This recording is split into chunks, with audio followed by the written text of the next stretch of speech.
Ever wondered how T20 cricket could evolve to be even more thrilling?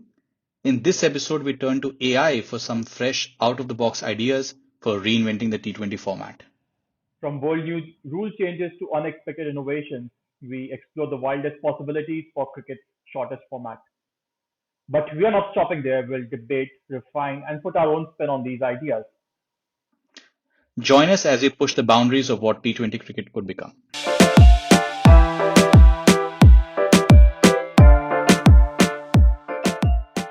Hello and welcome to the latest episode of the Reverse Sweep Show. I'm your host, Suyash, and joining me as ever is my co host, AB. How's it going, AB? Following any cricket? Absolutely. Whenever there is cricket, there is some bit of following that happens, whatever time permits.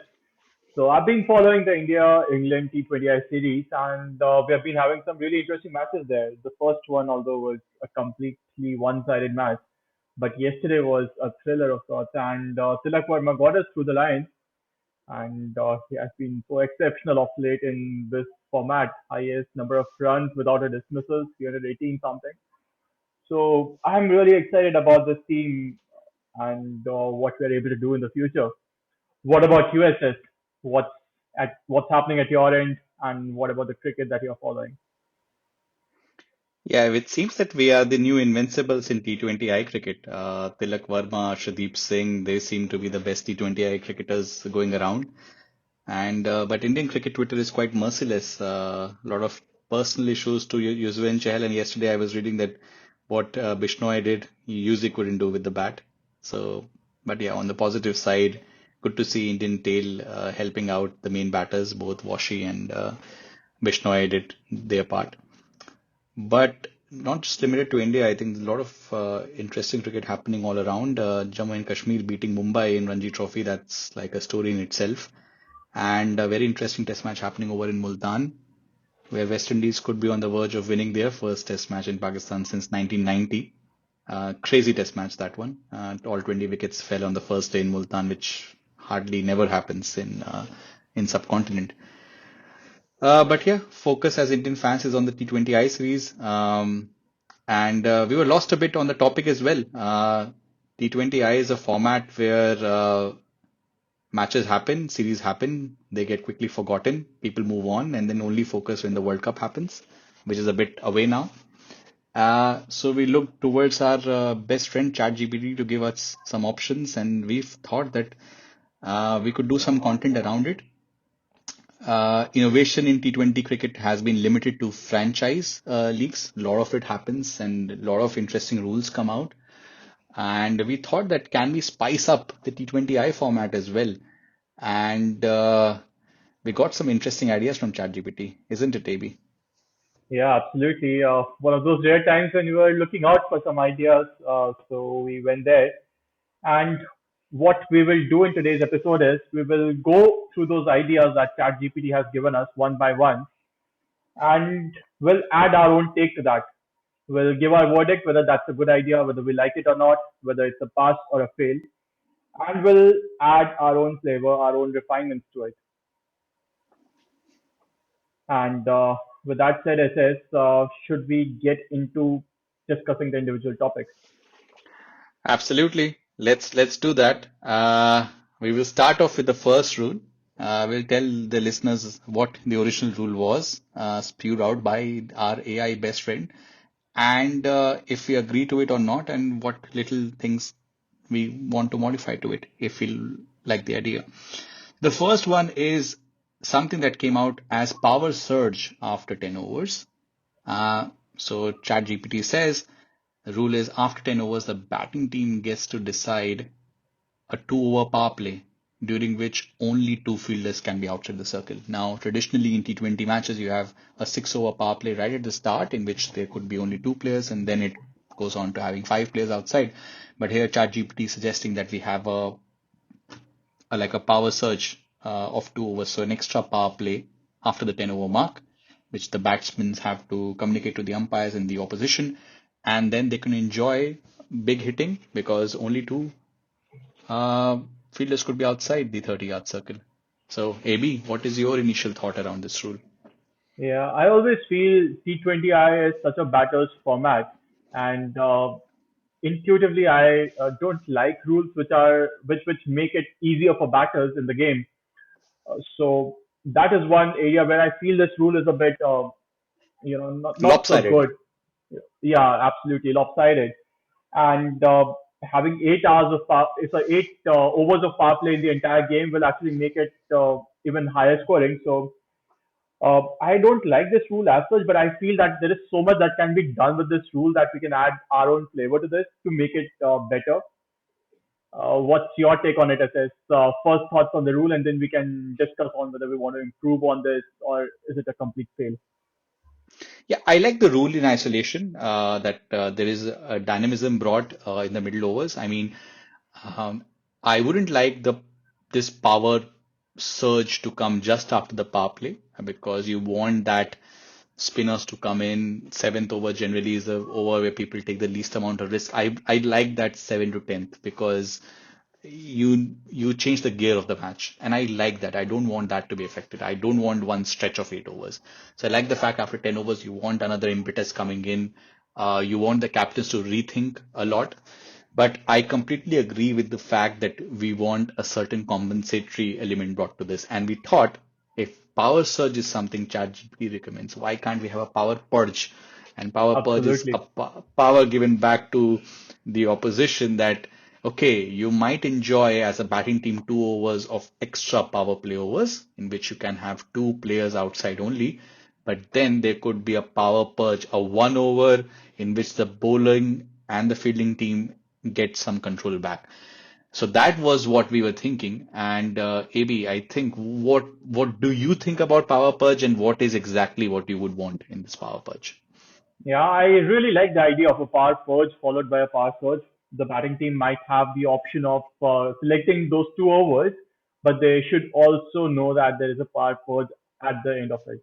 So, for example, if the batting team takes a power surge after the 10th over, so 11th and 12th overs, they enjoy hard hitting, but then they know that 13th over is going to be a slow over for them.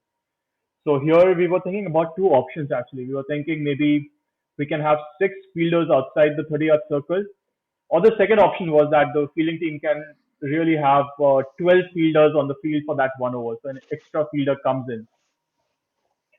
Another thing that we were thinking about is the batting team might decide to just push it out and not take a pass search, say, till the 17th over, in which case they miss out on the pass search, but the power purge still stays because the fielding team has that advantage then. So the 20th over becomes the by default power purge for them. So these are the thoughts that I have. SS, what's your take on it? Anything else that you want to add on to this? I like the fact that I really want this to not be just a 11 versus 11. I know that's the construct of a cricket match, but then you want the squad. You have players don't get to play have a chance, but if you have an exceptional fielder, why not? You can play a role actively and not just be a guy who brings drinks on the field. So I really like having the 12-man thing instead of having six fielders. I mean, you can do that. You can have five fielders, but then you can bring an extra guy, and then you have full flexibility as a bowling team. Do you want him to a close-in catcher because you might have a excellent spinner or excellent fast bowler bowling, but you could also use him in the field because it might be that the extra power play is being used when you have already used your premier bowlers. So you can still use like a medium pacer coming in, but he has extra protection in the deep. So I like the fact that you are using the squad to provide a new dynamic to the match and to that section of the play. So I like that. And also, if a surge is not used or it's partly used, why should we punish the bowling team? Because it's the batting team that decides the power surge. So they can choose not to use it for whatever reason, which I don't think of why wouldn't they use it. But then power purge is something that will automatically come in at the 20th over if you don't use. So yeah, those are my takes on it. Absolutely. And we're also discussing about this as eventually T20 cricket is a game of small margins, a lot of variables. So we want to have more rules which increase those variables more from a strategic point of view, tactical point of view. So I think if we have a pass surge followed by a pass surge that goes in that same line, and I like Is it it when we is talk it about is it a big pass from your side, this rule then? It is when you add a fast purge to it, then it is a pass from my side. What about you? Yeah, I think it's a pass in general to the ChatGPT rule, but we have made it super pass, I think now, with the power purge. I like it. We like the balance, and I think this is something that listeners will find out during the episode. We don't want lopsided rules which affect only one part, especially the batting, because batting is anyways having a huge advantage with all the technology, all the ground dimensions and everything. It really helps them. Okay, moving on now. Second rule. This time it's up to you, AB, to introduce us. Yeah, you were just mentioning about T20 being batting heavy, batting favoring, and this rule is something which brings the balance back towards the bowlers. What ChatGPT says is, if a bowler takes 2 wickets in an over, they are awarded a bonus over where they can bowl again immediately. So, for example, if a Jasprit Bumrah picks up two wickets in an over, he gets a fifth over in the match. What's your Really take on that? Is interesting. it? Really interesting. Really interesting. Uh, and I think this is really good that you can have a because usually it's like in format of cricket in ODI and white ball you want 20% coverage across five bowlers to make it 100%. But now you are giving a premium to the bowler who bowling has been bowling really well. I really like the rule. Only thing is that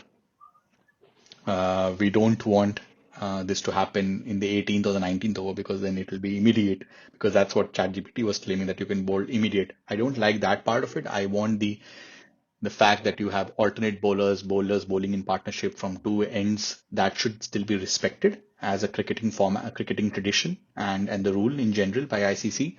So I would want that.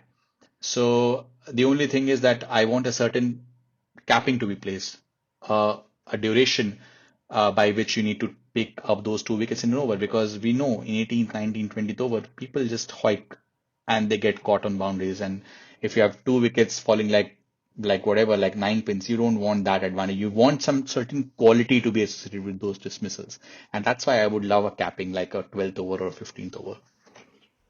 Absolutely. I like that as well. I like the thought as it's 18th, 19th over. The batters want to go for those big shots Yeah. and they lose out on those wickets. And we see a lot of bowlers who pick so many wickets in those overs just because the batters are going for it. It's not necessarily good bowling which is getting rewarded, just that risky shot taking which is getting them wickets. So I agree we should have a cutoff to it, probably the 15th over, Yeah. where till then if a bowler takes an additional or 2 wickets in an over, they get an additional over. And another thing which I am not averse to is the bowler getting consecutive overs. So for example, if Mm. someone picks 2 wickets in the 14th over, why not give them the 15th over, which is anyways a bonus over for them? He just bowls from the other end.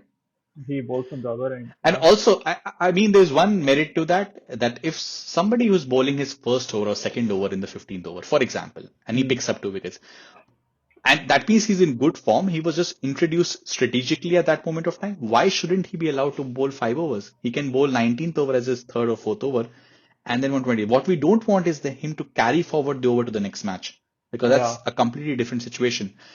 So maybe that's something that we can look towards. So if you're bowling fourth over only in the 19th, okay, you're good enough. You can bowl the fifth just from the opposite end. And that also brings in a lot of tactical decision making from the captain side. So how to use that additional over that they get from the bowler, when to use those bowlers. Do you want to bowl your premium bowlers in the early part of the inning so you can attempt getting that additional over from them towards the later part of the inning? So many variables that it brings in, and plus I always like rules which tilt the balance in the favor of the bowlers because And it becomes an interesting challenge, and this will become like a challenge of your stamina as well. Can you bowl 12 bowls like on full pelt in today's modern cricket? You are not a trundler who can bowl at 120. If you are a Jasprit Bumrah who bowls in, runs in, now as a captain, do you want him to bowl 12 balls in tandem in 19? It's very unlikely. I think captains will have to choose when to bowl which bowler. Somebody is, if Bumrah picks up his 2 wickets in the sixth over or the seventh over, you have to plan his 4 overs accordingly because you don't want his fourth over to lie in 19th or something around that. So there's a lot of dynamism in terms of captaincy as well. So I really like the rule, and I think 15th over cutoff, but allowing for for a bowler to bowl two consecutive, it goes against the tenets of cricket, but very interesting. Maybe this could be introduced in T20Is at least. Plus, also it brings in another dimension. As we keep talking about bowl, like Indian team always has that issue that batters don't bowl. So it kind of solves for that. It brings in that new dimension that team combinations can change. You don't know how which bowler can get that additional over, so you have that additional over to plan with or to play with. So Indian team can go with say five bowlers, 20 overs in total. But if they get two wickets in an over, then one bowler gets that additional over, and it gives them that much more flexibility in the match. So net, is it a pass or a fail from your side? I really like it. I think it's a pass, and now with some of the additions that we are doing, I mean, if possible, I would have not wanted the two consecutive over thing. But looking at the merits of it after we spoke, I think I will give it a really good pass. And yeah, so 2 on 2 right now for ChatGPT. Absolutely. Okay. And actually, it's a pass from my side as well. It is one of those Yeah. rules which I was the most excited about when I read through the list. So a pass from my side. And with that, over to you, SS, for the third rule. Yeah, so the third rule is something that we have kind of tinkered with in certain way. Super sub returns is the name of the third rule. A team can substitute one player at any point before the 15th over, allowing tactical changes based on match conditions. What do you think about this one? We saw it in the IPL. We have been seeing it for a couple of years now. I honestly am not a big fan of this rule because it takes away an important skill aspect from the game. Like it nullifies your all-rounders. And we have been seeing in IPL a lot of all-rounders like Shivam Dubey, Venkatesh Iyer. They don't bowl anymore. But you want to promote those all-rounders in the team. You want to uh, like incentivize players who can add more value to the game in multiple shapes and forms. So I don't like this rule so much for that reason. Of course, it does add that element of additional variable into the game, adds that bit of chaos. You can say that bit of tactical requirement from the captain, the management's end. But because it takes away an important part of the game, which is the all-rounders value add to the squad, I don't like this rule as much. What about you, SS?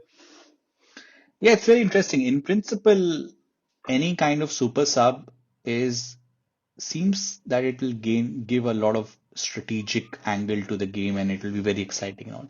But we have two experiments so far in international cricket. We saw a super sub being introduced in 2006 or 2007, I remember, in ODI cricket, and it wasn't a hit. ICC took it away, and those were not the years where ICC used to tinker a lot. It was before the power play, I think, or something like that. So it was one of the earlier rules they came. It didn't work out. And also you had to nominate one at the time of toss. There was a lot of things. I like the fact that IPL went, okay, you have a bench from where you can choose. But unfortunately, it's not just about the execution, but how it was thought of that will empower the all-rounders. It hasn't worked like that, what you spoke. It's just that you push in your specialists around. So I think we lose that back. So maybe in a couple of years when cricket and T20 cricket, which keeps evolving at a fast pace, we will find a very nice implementation of that rule. We haven't found it till now. So even I am not such a big fan of the super sub thing. And I honestly, if we rate this chat GPT idea uh, on face value, it's isn't something anyways new. And one play before the 15th over, I don't like it. I mean, mid innings you can do it as well, which IPL does. So I think the IPL rule is even better than what ChatGPT is recommending, even though the IPL rule is not functioning that well. So it's a fail from my side. Likewise, from my side as well, it's a fail. Also, what it does is cricket T20I format, in a sense, becomes such a strong competition between the team structures from both the teams. How many batters you have, how many all rounders you have, and how many pure bowlers you play. Yeah, And it kind of gives away on that, the tactical combination that you want to create because it gives teams so much of flexibility that yeah, eventually the team combination ceases to matter because you can play an additional batter who comes in at number 8 for you, or an additional bowler who can be a genuine bowler and you get that edge when you're bowling. So yeah. I think it kind of skews those dynamics of team combinations also. Yeah, So I think you for bring a very sure, interesting point because even in football, they never used to have substitutions. Then they brought in substitution when there was too much football happening. They said three, okay, it's a very endurance, stamina, injuries could happen. It's a physical contact sport. Okay, now during COVID time, they extended to five or six, and it's a discussion that we will have having otherwise when we're checking in on our lives that new normal sets in and then new normal stays. So you have five or six substitutes that have become the norm because there's too much football happening. But what happens is the gulf between two good teams just increases because you have a better bench as well. So imagine if India was playing West Indies, and India anyways has far more resources, and T20 is one game where we feel that okay, upsets can happen. We want that excitement, chaos. When you open up a bench also to be available, you just increase the gulf. absolutely.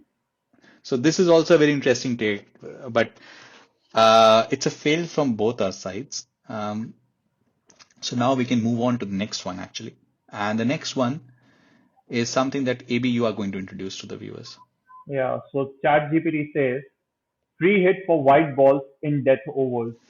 So any white ball after the 16th over results in a free hit, not just a additional run. What are your thoughts on this? Yep. Again, it's a fail for me. Uh, I don't like the fact 16th over, 17th over, and I mean it's a tool in the armor of fast bowlers as well as spinners now. Block hole, wide Yorkers, because it's a skill that they need to execute. If they don't come off, it's anyways a wide for which people get a run plus an extra ball to play. And if you really want to make full use of it as a batter, you have all the shots in the book. You can play switch hit, you can play ramp, you can scoop it, you can get underneath the ball and still strike over the extra cover or even long off. So why penalize further when anyways the game of T20 cricket is so lopsided in the favor of the batter? So I just don't like it. Absolutely. And actually, the reason ChatGPT gave us is that it eliminates negative bowling tactics like wide Yorkers. I agree with you that it's a skill in the bowler's armory, and bowling wide Yorkers is not easy, and they have to be incentivized for that and not discouraged for that. And also imagine the India versus Pakistan match in MCG, the classic match of 22 World Cup, when Ashwin left the ball. Imagine if the next ball was a free hit. He wouldn't have to do anything to win the match, right? I remember in the 2009 T20 World Cup, which was played in England, India lost to England in the Super 8, and it was Yuvraj and Dhoni on strike and Stuart Broad bowling. Remember the same Stuart Broad 2 years back who got hit for six sixes, and he came with the tactic of wide Yorkers. If he hadn't that in the armor, he was in the hit zone. And that was the first time at elitist level when I saw in World Cup competitions is wide Yorker being implemented. And I'm a fan of that because it requires precise execution. I also don't like the reasoning of ChatGPT when it comes to the team structure. It says more emphasis on control-based bowlers rather than pace of variation alone. I mean, spinners succeed because of control. And control is something that is like a meta metric. For Bumrah, if you have a control on Yorkers, that is also control. You need to have control on your wide ball Yorkers as well. If you don't have control, it will be a wide. So you will anyways be penalized. So in totality, I don't find this useful for T20I cricket or any form of T20 cricket.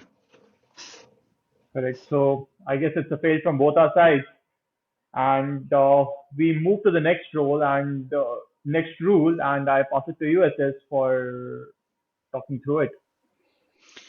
Yeah, it's an interesting one. Double trouble. Runs and wickets count double in the last 2 overs.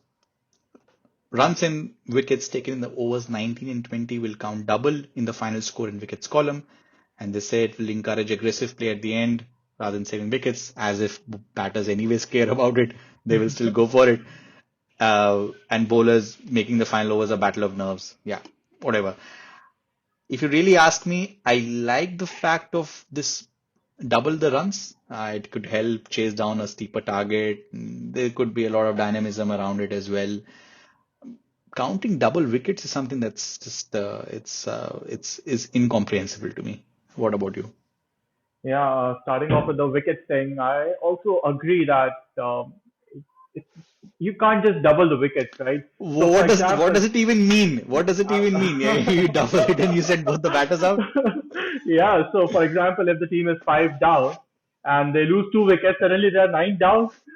How does Yeah, that work down to the yeah, last yeah. batter and who bats and Yeah, this is I think the AI quirk. This one AI will yeah, just of course, spew yeah. out some stuff for you. Yeah, something like that. Yeah, but double the runs is interesting. But again, I don't like it as much. Imagine Rinku Singh hitting five sixes, counting it as 60 runs. That is Yeah, huge in a single over, right? It can yeah. completely uh, twist the run chase. It can skew the run chase completely in the last over or whenever you're setting the targets also. So I don't like this rule as much. Would And you this is want what a it 1.5x or something of that? Would you want that? not really, not in the last over because I would if we have to have that rule 1.5x, I think I would want to make it a tactical decision on the batting team side on which overs they want to select in the entire innings. Maybe a 2 over window where every run counts as 50% extra, but not really reserved for the last over because the last over Yeah. is a very crucial over of the match or of the innings, and it can completely skew whatever happened in the last 19 overs. Yeah, yeah. You're anyways penalizing somebody dominating the match for 39 overs and then just penalizing so much about it. Yeah, this is something really and also from a viewer's angle as well. I mean, you don't want the rules to be complicated. I mean, somebody who is a passive watcher and unlike us, sitting at home and thinking, okay, what are these rule changes? I mean, now we have to multiply by 1.5, multiply by 2, the entire equation changes. It just adds to confusion to everyone. We want clear-cut rules, and this is a balancing act between quirky, fantastical rules and practical rules, which really help to just elevate the sense of the game. I think it fails on that one as well. Likewise, for me also, it's a big fail on this one. I guess we are through with, I think, five of the 10, and I think we started off very positively on ChatGPT. It got two on two, but now in the last three, yeah, not so There much. are 2 on 3 now, I guess. Yeah. Over to you for the second half. So the sixth rule is 5 second rule for catches. If a fielder catches a ball and then loses control of it within 5 seconds, the batter is not out. And the impact that ChatGPT says it can have is encourages riskier shots since fielders must be extra careful. What does that even mean? Exactly. So, does your reaction suggest that it's a fail from your side, is I love the second part of what ChatGPT says. Bowling impact. Bowlers may have to rely more on direct dismissals like LBWs and bold. it? Oh God. I hope ChatGPT is not listening to us and hearing us this because we want it to be super friendly with us anyways. But the point is, I again don't like, I think ICC has very clear rules around catches and that you need to be in a balanced position.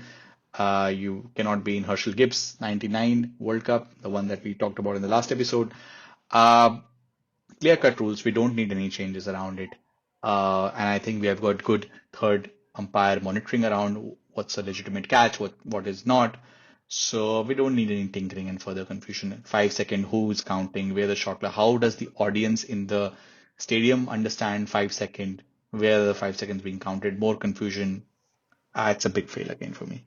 Likewise, from my side as well, I think should not discuss more on this rule because, as you said, the rules are very clear when it comes to catching. So, over Yeah. to you for the next rule, SS. Yep, this is the seventh in our list, and it says batting team can choose the last bowler. So the rule is the batting team selects the bowler for the final over from the remaining bowling options. So somebody who hasn't completed the quota, they choose. On surface, it seems another one of those batters behaving like royalty and asking the opposition to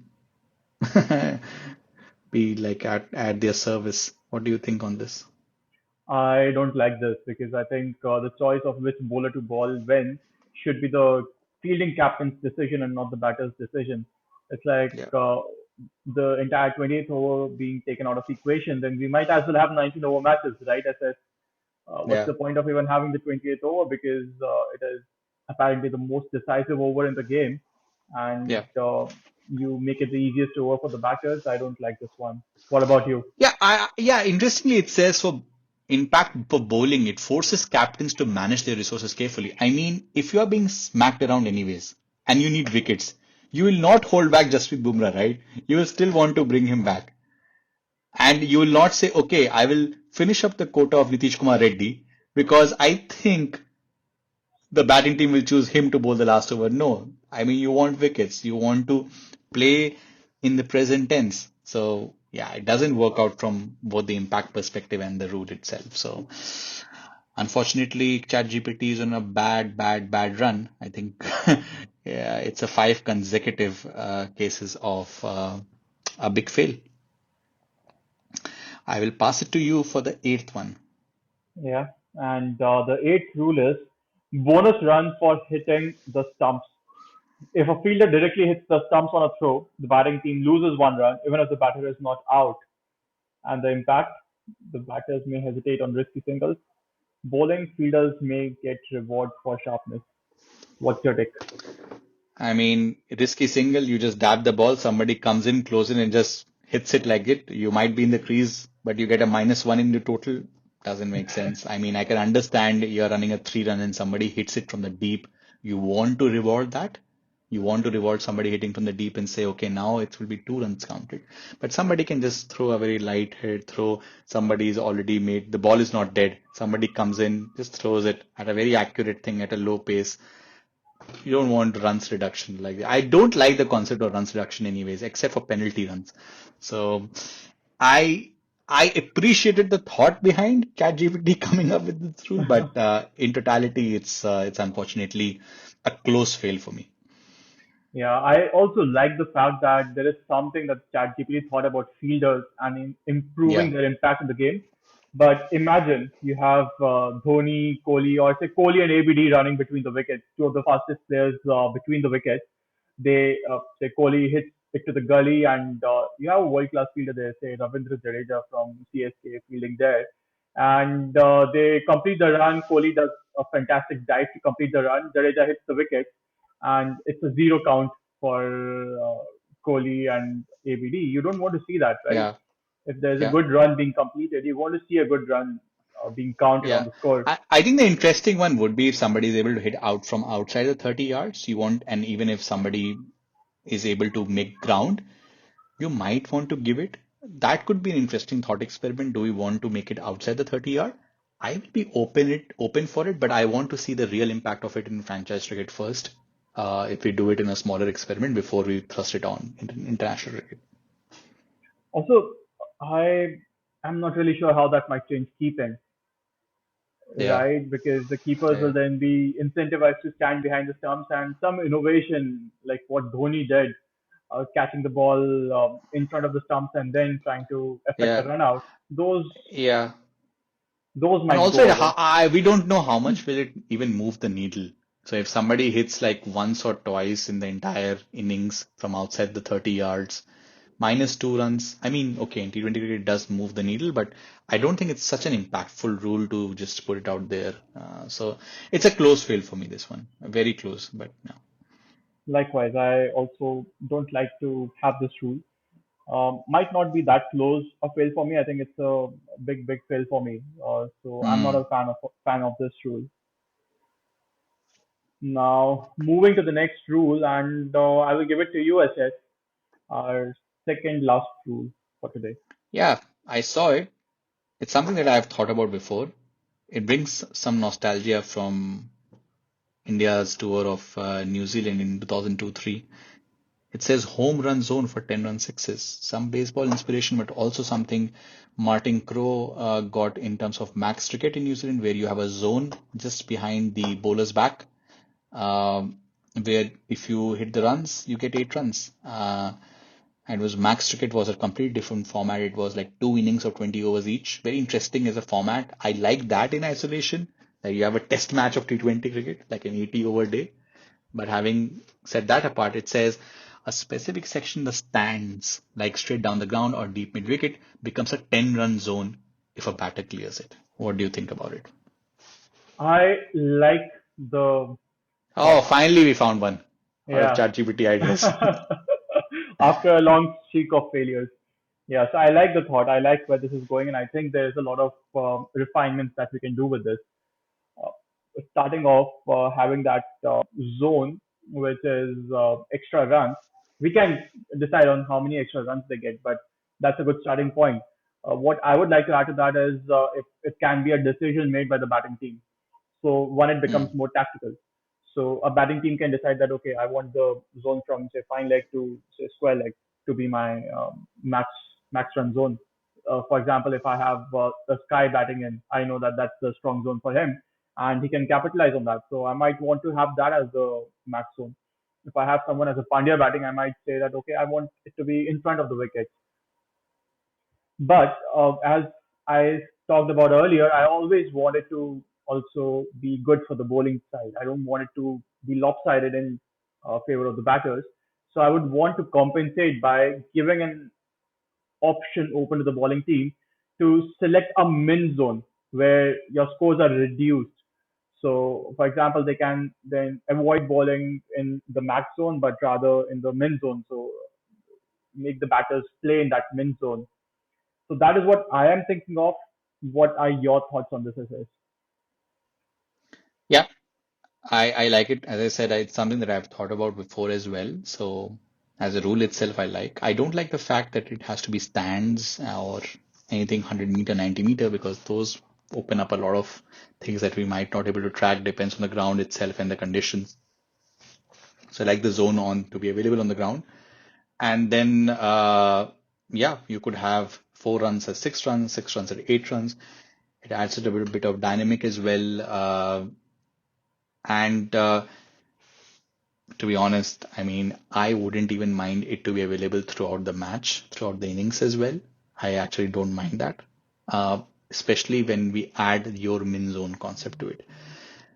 But I am not so sure what will be the negative impact out of all this. So, for the starting purpose, we can have like a 2 over section, like we have where you would want it. Maybe we want to be making sure that it doesn't hinder with the uh, the power surge and power purge overs. We want it to be separate, uh, even though that will uh, increase the complexity of the game. But here we are judging rules in isolation with each other. So if you forget about power purge and surge, 2 over max zone and min zone, I like it, and I think you will try to bring your best bowler to be bowling those overs, and you have the batter who are trying to take it. Uh, and the captains will be playing a role that okay, when do we want this to be taken, who are the best batters, have they settled in, do they hit in those zones or not, a lot of it will be in play. So I like the spontaneity of it than being pre-decided at toss level. So I like this idea, and especially in conjunction with the min zone. Absolutely. Maybe after the 10th over, the batting team selects the max zone and the bowling team selects the min zone. And for say 11th and the 12th overs, we play by those min and max zones, where in the max zone, every four counts as a six and every six counts as a eight. And in the min zone, it's reverse. Maybe every four as two and every six as four. And Yeah. then the bowling team gets, say, an example would be bowling more wide Yorkers, where the bowler has to have better control over the line and length. And the batters will then be incentivized to use the crease, come under the ball, and then hit it over the fine leg or wherever they choose to have the max zone. Yeah, the other side of the argument is that both teams will get to bat as well. So it's not as if that it will just penalize one team, but we want when one team is playing that we want the balance between bat and ball. So that's why this min zone is a very interesting thing, and you can place your min zone in any other zone apart from the max zone area. It could be just next to it. It could be in the opposite side of the ground because you want a batsman who is choosing the max zone to be confident about his accuracy with the shots and the timing and the placement and everything. So if he misses it by 10 degrees, it goes it. So be it. I mean, you chose it. So it'll be very interesting Absolutely. how bowling team plans for it. A lot of time they will just place the 30 degrees just next to it. It'll be very interesting how they plan for it. Or if you feel that my bowler is going to really execute his line, I might want to place it towards point while the max zone is down the ground because I will not even give him an over pitch delivery. Absolutely. And maybe it also gives more chances of catch outs in the deep in Yeah, the mid zone. yeah, yeah, exactly. So it's a big pass from my side. What about you? Same from my side also. I like this rule, specifically when we add the min zone to it and the tactical decision making to it. So it's a big pass from my side. So the long streak has finished. We finally got our third pass rule, and then capping it off with the final one. AB, passing it over to you. So ChatGPT says a tactical timeout with a twist. Teams can call for a timeout, but the opposition must bench one of their players for the next over. Example, they play with 10 players for 1 over. What are your thoughts on that, SS? You like, you dislike? I like the concept of strategic timeout. I mean, what it does right now, in principle, that teams can break the momentum, discuss tactics. It brings the squad, it brings the team management in play as well, which is very NFL, NBA kind of it, and also football as well. I like that team sport kind of a thing that you bring in the team. Um, Not so convinced with the twist that ChatGPT has given out. I see a potential uh, of a twist, but maybe this is something that we can think of. I was thinking of something like a very radical golden ball kind of a thing, in which if a player gets out, he gets a second chance. But then the thing is that that goes against our editorial principle of it being compensatory, because then what we want bowlers, if you drop a catch, then you that will be counted as a catch. I don't know. So if we get a nice twist, then I would give this one an upvote. Tactical timeouts is in isolation a good one. Yeah, and I also think about the same thing, tactical timeouts with a twist. The idea is really nice, but then we need to find that good twist, and that is where this particular rule's future will be decided. One thing which I was thinking about is just to add another dimension to the game, to how the game is flowing through. We can give teams an option of changing the ball that the match is being played with. Hmm.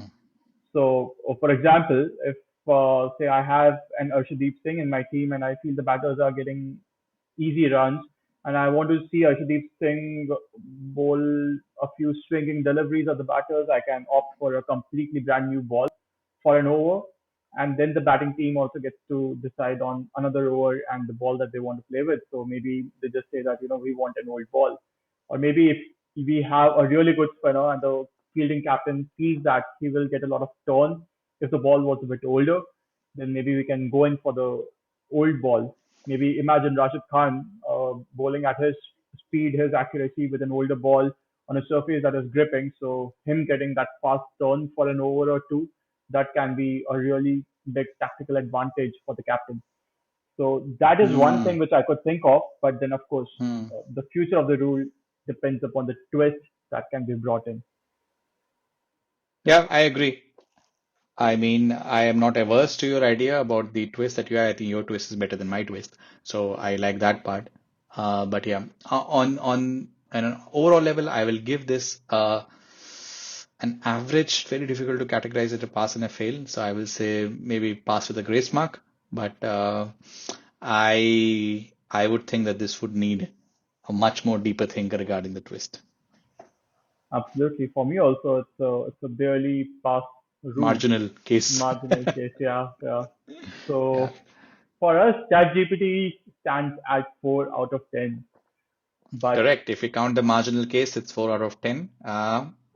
Which overall, it's just a marginal pass I will give to ChatGPT as well, and overall as well. Did a good job. But yeah, having gone through all the 10 rules, AB, which one stands out your favorite and you would want to be implemented straight away into T20 eyes? the one rule that I was the most excited about was seeing a bowler get an extra over if they pick two wickets in a single over within the first 15 overs. So that is one rule which I feel finally favors the bowlers in the format, and one rule which makes the battle between the bat and the ball really interesting. Imagine your best bowler getting an additional over. That is immense. It completely changes the equation when the batters are planning a run chase. It will completely change the equation and how they plan that run chase. because they have to factor in for those Jasprit Bumrah overs, and now imagine having an extra Jasprit Bumrah over to tackle. Yeah. So I feel this is one rule which excites me the most. What about you, SS? What's your pick? Yeah, this was one rule that was really exciting for me as well. The only thing is I don't like the concept of having two immediate overs. That was the only thing. If you can work out a nice solution around it amongst all the MCC and the ICC rule makers, I am all up for it. I really like it. But just to also give a shout out to Surge and Purge, very marketable as well. And also, we have seen that experiment happen in BBL as well. So I think there is a lot of data to it, and we can analyze that data and think whether it was a success or not. And I really think that it could be a success, especially with the Purge element. I would vote for that to be introduced into T20Is. Interesting. SS, I really want to put you on a spot and ask you if you were to add one rule to this list because we went through all the chat GPT rules. Do you Yeah. have something in mind which is outside of this list? Yeah, I mean, there were a lot of things around it. I mean, one big thing is something that I have a problem in both white ball cricket and in formats is that I want standardized ground sizes. We want at least 65, 70-meter boundaries, but I think that would go into territory where a lot of grounds will become disqualified and people who don't want that. So I was thinking that at toss level you can have options between all these superpowers, like three of them given to you as one captain and three to the other, and you get to choose for today's match. I'm going to have a certain power in my team. I might want to bring in a 12th fielder. I might want to Hmm. have a max zone for 4 overs instead of 2 overs. Something like at a meta level you can have at the time of toss, depending upon what you go for. But this could be a completely different episode we will discuss on the contours around it. That's a very interesting one. And that also adds in so many new elements to the game, Yeah, right? exactly. Maybe this is a food for thought for the next episode, and we don't need to look to ChatGPT for the next one then. All right, guys. So this was today's episode. Quite a fun one to discuss, and I am sure that you are going to also like it. Do tell if any of the rules do not make sense to you or make complete sense to you. And yeah, see you in the bonus episode then, which we will publish in the midweek. We are on all podcasting platforms. Give us some feedback, give us some love, and talk to you in the next week.